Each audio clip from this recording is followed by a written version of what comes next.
ही अतिशय ऐतिहासिक योजना जी शासनाने आणली ती अधिकाधिक सक्षमपणे राबवण्याचा आमचा प्रयत्न आहे।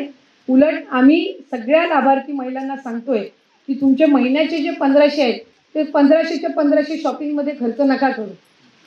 उलट त्याच्यातले 100-500 हे तुम्ही बचत गटामध्ये किंवा कुठले तुमच्या इथं आता कृषी उत्पन्न बाजार समिती असेल किंवा सहकारी क्षेत्र त्या ठिकाणी असेल किंवा असं जिल्हाधिकारी आपण ह्या काही बँका असतील त्याच्यामध्ये सोसायटी फॉर्म करून जर एकत्रितपणाने तुम्ही त्याचं चांगल्या पद्धतीनं त्याचा आपण ते जर आपण जमा करत राहिला दर महिन्याला जे काही लाभ येतो त्याचं 100-500 तर तुम्हाला पुढच्या कालावधीमध्ये कधीही एका विशिष्ट रकमेची गरज लागली तर तुम्हाला त्याच्यातून लोन असेल किंवा ती रक्कम असेल ती प्राप्त होऊ शकेल। नाहीतर आम्ही ज्या ज्या वेळेला लाभ वितरित करतो त्याच्या आधी तर आमच्याकडे शहरातले सगळे व्यापारी येतात की लाडकी बहीणचा लाभ कधी म्हणजे भगिनींपेक्षा लाडक्या बहिणींपेक्षा व्यापारी जास्ती विचारतात की डीबीटी कधी करणार आहे।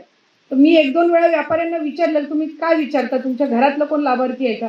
ते म्हणले नाही, ज्या दिवशी डीबीटी झालं त्याच्या दुसऱ्या दिवशी मार्केट जाम गजबजलेलं असतं म्हणून आम्ही विचारतो की बाबा डीबीटी कधी होणार। त्यामुळे सगळे पैसे शॉपिंग किंवा खरेदीमध्ये न घालवता जर त्याच्यातली ठराविक रक्कम तुम्ही साठवून ठेवत चाललात तर तुम्हाला निश्चितपणाने त्याचा पुढच्या कालावधीमध्ये फायदा होऊ शकेल।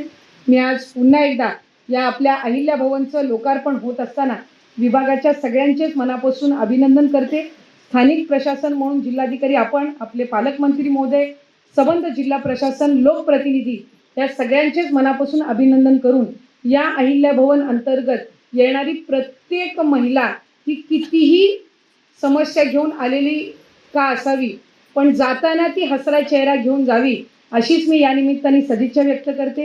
पुन्हा एकदा आपल्या सर्वांचे आभार मानतो। धन्यवाद। जय हिंद, जय महाराष्ट्र।